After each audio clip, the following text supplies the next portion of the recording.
لیکن اس کے بعد میں ان لکڑیوں کی سیڑھیوں کو ہٹا کر ان کی جگہ پر مضبوط ایلومینیم کی سیڑھیاں بنائی گئی اور ان کی تعداد 50 ہے۔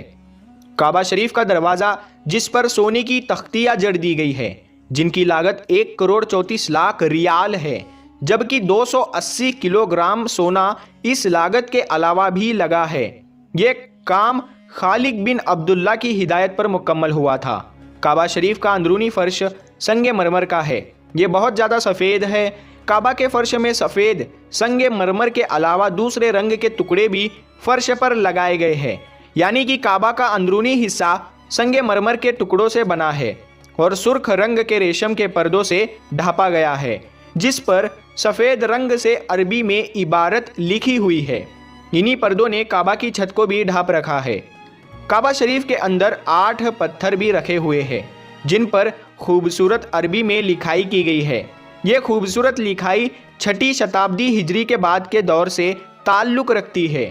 اب دوستو، آپ یوں سمجھ لیجئے کہ کعبہ شریف کے اندر کیا ہے۔ کعبہ شریف کے اندر 3 لکڑی کے پیلار ہے۔ عطر جیسی چیزوں کو رکھنے کے لیے ایک طرف ایک ٹیبل رکھا ہوا ہے۔ چھت سے لٹکتے 2 لالٹین کے طرح کے لیمپ ہے۔ کعبہ شریف کے اندر کی جگہ اتنی ہے کہ لگ بھگ 50 لوگ ایک ساتھ بیٹھ سکتے ہیں۔ کعبہ شریف کے اندر کوئی بھی الیکٹرک لائٹ نہیں لگی ہے اور نہ ہی کعبہ شریف میں کوئی کھڑکی بنی ہوئی ہے۔ صرف کعبہ شریف کے اندر ایک دروازہ ہے جو سونے سے بنا ہوا ہے۔ کعبہ کی اوپری دیواریں پردوں سے ڈھکی ہوئی ہے، جن پر قرآن پاک کی آیتیں لکھی ہوئی ہے۔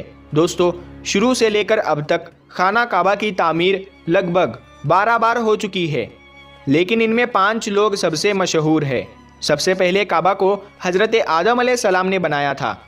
حضرت عمرو بن عاص رضی اللہ تعالیٰ عنہ سے روایت ہے کہ رسول اللہ صلی اللہ تعالیٰ علیہ وسلم نے ارشاد فرمایا کہ اللہ نے حضرت جبرائیل علیہ السلام کو ایک مرتبہ حضرت آدم علیہ السلام کے پاس میں کعبہ کو بنانے کا حکم بھیجا۔ اللہ کا حکم پا کر حضرت آدم علیہ السلام نے پہلی بار خانہ کعبہ کو تعمیر کیا۔ پھر اللہ تعالیٰ کا حکم ہوا کہ اس کا طواف کرو، مگر اس کے ہزاروں سال بعد جب حضرت نوح علیہ السلام کے دور میں بھینکر طوفان آیا تھا جس میں سب کچھ تہس نہس ہو گیا تھا، اس طوفان میں کعبہ بھی بہہ گیا تھا مگر کعبہ کی نیو باقی رہی۔